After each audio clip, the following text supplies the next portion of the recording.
Let's go to Greg Sheridan now, because the PM's back in the country. You saw that today from the housing announcement, but only for a short time. He's knocked over Vanuatu, PNG, New York, the UK and Abu Dhabi. That's all since pretty much the election campaign. He'll shortly head off again. He'll go back to the United States for the Oval Office showdown with Donald Trump. And then he'll head off to Malaysia, South Korea, Japan, South Africa, and likely the big climate conference, COP30 in South America, before he shunts off to Christmas for his Christmas holiday break. Plenty of pick facts and handshakes, sure, but what about the tangible outcomes? I pay on results, and I haven't seen much happen so far. Let's bring in Greg, foreign editor, of course, at the Australian, Greg Sheridan. Well, you know, there's a real danger in politics, I think, particularly modern politics, Greg, that we mistake activity for action, right? We fall into this trap because politicians get busy and they get addicted to looking busy. They're not focusing on outcomes, and they're certainly not focusing on policy implementation. You put a generous lens on. What has he actually achieved out of this recent 11-day trip?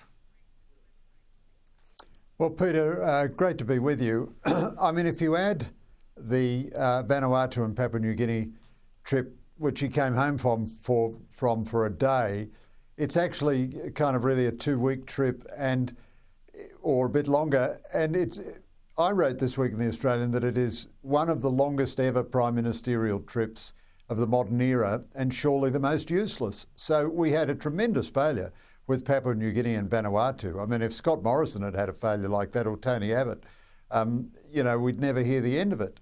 But then in New York, he didn't do anything at all that was in Australia's national interest. He didn't do wicked bad things, but there's a sort of Chauncey Gardner quality to Albo these days. He's just there, but nothing actually happens. So he didn't get to see Donald Trump again. Well, now, allegedly, we're having a meeting on October 20. Well, that's 1 full year after Trump's election. So Trump was elected, and in 4 years' time, someone else will be elected. 1 year of that 4 years is gone, and our Prime Minister hasn't had a meeting with the President, so he hasn't contributed anything to the relationship at all. Then he did a whole lot of posturing on Palestine and climate change, none of which moved the needle a speck. You know, his officials were briefing journalists that he was exercising leadership, but there were fewer people in the room listening to him at the UN than there were listening to Benjamin Netanyahu, and he was being boycotted. None of the other, even the centre-left governments, fell in behind Australia's absurdly ambitious climate target. The recognition of Palestine was wildly counterproductive because it almost got Israel to annex part of the West Bank in response. And then he went to London for this unbelievably self-indulgent, cliche-ridden party political speech to the British Labor Party conference. Now, Prime Ministers, you probably know this, Peter, they enjoy international travel because at home you're the bloke who hasn't solved the problems. Overseas, you're a great statesman, and you know you've got a big budget and a military and everything, and people want to talk to you. But this is, I mean, this now is an aimless government. It's essentially an aimless government. And this sort of foreign holiday stuff, which has no deliverable outcome for Australia, is just a sign of its kind of drift. So let's move from there into this announcement from the White House, the US President alongside Bibi Netanyahu.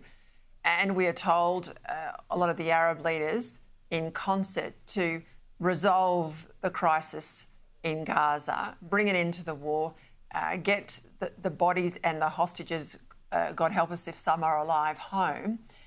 How irrelevant, how impotent does the United Nations look, given that all the leaders of the world were there at UNGA, you know, the week before, and they postured around the place on Palestine, and they were hand-wringing, and there was that ridiculous theatre of them storming out when Netanyahu got to his speech.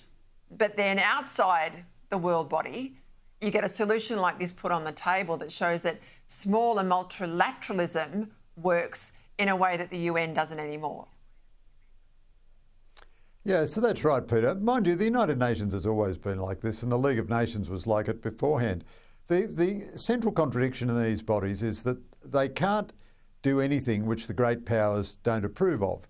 That's both their strength and their weakness. If they could do things which the great powers didn't approve of, the great powers would leave and the bodies would have no relevance at all. But the great power veto means that all the action is with the great powers. So the United Nations General Assembly, which is dominated by dictatorships. Again, Albanese's bizarre speech to the United Nations, he said, this is a forum dominated by small and medium powers and it stands up to dictatorships. Well, no, it's not. It's dominated by the big powers and it doesn't stand up to dictatorships. It mainly functions as a forum for dictatorships. You know, you get Syria on the Human Rights Council and China on the Women's Rights Committee and so forth. But the bottom line is nothing good really happens in the world without the exercise of American power. Donald Trump's deal here is very promising. A lot of reasons why it might not work, and indeed it probably won't. But it is the most constructive thing to happen for 2 years in the Palestine context. Terrific deal for the Palestinians because it involves the Americans in the economic future of the Gaza Strip, which is absolutely fantastic. But is the Palestinian leadership smart enough to take the deal? Can Hamas be forced to take the deal? We don't know. But when America exerts itself, stuff happens. And this is a very good lesson of that. A good lesson for our Prime Minister, why he needs to make friends, not enemies, with Donald Trump as well. I'll leave it there. Thanks, Greg.